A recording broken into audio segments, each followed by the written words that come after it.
Check it out, everybody. New York Rocks here down at the bitter end. We're here for Billy Joel's first touring band. A long time, and I'm standing next to no other than David. David, tell everybody your full name and where you're from and how'd you get started with the band and how it all came to be. Go ahead. David Clark. I'm actually from Long Island. Yeah, Dave Clark. Right now I live in Lake Grove. I actually lived in Levittown for like 21 years, but I'm not from there, so I don't really have a Billy Joel connection in terms of geographically where he lived like others did. It took me until I was in my mid-20s to even know where the East Village Green was. So, so from Long Island. So that was my, my whole life. So, and I've been exposed to his music from the time I was 10. Right. Yeah. Okay. Now, did he inspire you? Does that inspire you to get into music, listening to Billy Joel? You were a big fan of his? He did. It's weird. I was 10 when The Stranger came out, and The Stranger was my first experience with his music. I had been taking piano lessons for a couple of years already. But then when The Stranger came out, that was like that year. It was that and Star Wars, and for a 10-year-old kid, it was a big thing.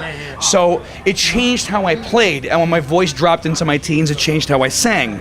It's kind of maybe like Billy's moment when he saw the Beatles. He's like, that's what I want to do, and that's what it was for me. Same thing. Yeah. Okay. Now, how'd you get hooked up with this band? Now tell a little about what basically happened. Interesting convergence. When Larry was putting this together, I had no idea he was trying to put this together. I do a Billy Joel show called Songs in the Attic. It's a tribute show, and what happened is I think that he and a couple of other guys were sort of looking and trolling the internet machine to find some guys who they felt would cut this. And to get that call was actually very flattering. So he saw my reel for Songs in the Attic, and I guess flipped out and said this guy would work.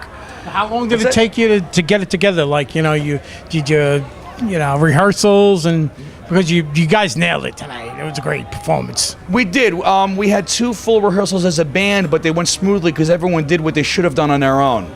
So Elio, I'm just in love with that guy. He's the other Billy who did this show, who came over from the UK. And we came in prepared. And it's weird because as someone who's played this stuff my whole life, the way they were doing these songs back then is very different from how I learned them. So it meant relearning and kind of reprogramming yourself to something that was, if I learned She's Got Away from Songs in the Attic, I got to do it like the Sigma concert, which was different. And Elio, same thing. So we got together and it just fell right into place. It was great. Now you had to choose which songs you were going to sing, and you mentioned that during the performance, but you had to share a little bit of the songs, and how'd that process go? That was actually easier than you would think. Larry, the bass player, the guy who was there, thankfully didn't get in the way of that. He made you draw straws, right? Okay. Actually, very dictatorial and probably very efficient. But put it in the hat. Damn it! Elio and I talked and Skyped, and we were of the same mind. We picked our songs in a matter of 3 minutes. There were no egos. There was no whining, no fighting. I wanted Captain Jack. Nothing like that. It was great. Okay, now the songs that you performed here tonight, talk a little about them and what's next for you, guys. My 6 songs, most of them were actually on the Cold Spring Harbor album. Elio's, interestingly, had most of his, and he'll tell you this, that were yet to come on the Piano Man album. Now, I had 3 from Cold Spring Harbor and 2 that were basically unreleased. Okay, so I had to come at those fresh. I'd never heard them except for the WMMR, so long time in Rosalinda. And then the others were featured on Cold Spring Harbor. So that was real interesting to learn songs I had never done. Did you ever get to play with Billy or meet Billy?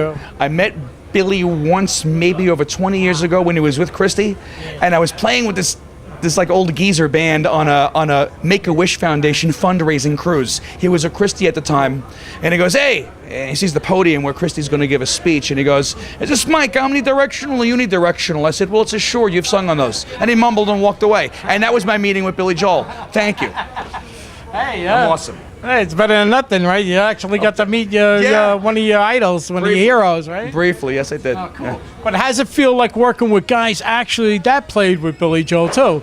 Because these guys, they toured with them. Some of them even recorded with them.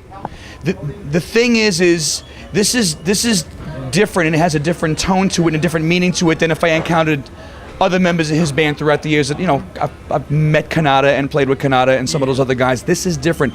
These guys, for me, were there when the egg was hatched. Like Larry Russell came up with those bass parts when Captain Jack was being written. So it's a very different thing that not everyone's going to understand. That's why I need to do whatever I can to make sure people know about this.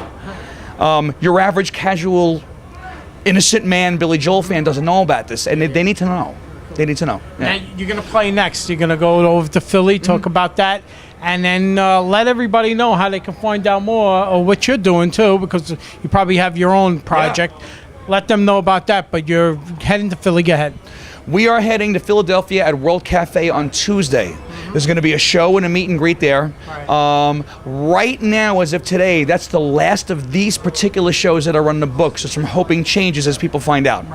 My show is songsintheatticband.com, and I do list the long time shows there. And both are on Facebook as well. Giving the love to both of them. Oh, yeah. That's cool. I want to thank you very much for the interview. Man. And you rock, man. You're a really great musician.